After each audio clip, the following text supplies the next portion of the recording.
Čia turim fosforinį ekraną, o čia turim svarkę. Sujungus galim pasidaryti savo autoportretą. Tokie ar panašus fosforiniai ekranai būdavo naudojami šilelio televizoriuose arba kituose kineskopiniuose televizoriuose.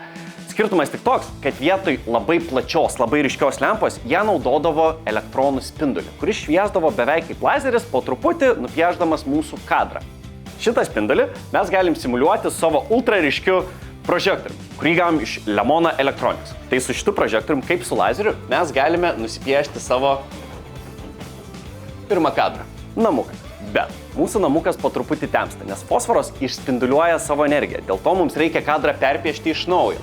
Tai televizorius perpiešti sugebėdavo labai greitai. Jisai tai padarydavo 24 kartais 25 kartus per sekundę. Aš taip greitai to padaryti nesugebėsiu, bet galim padaryti vieną gudrybę. Aš darysiu natūraliu greičiu, o po to montažiniai viską sugreitinsiu. Tai M2 pristato mūsų pirmas filmas.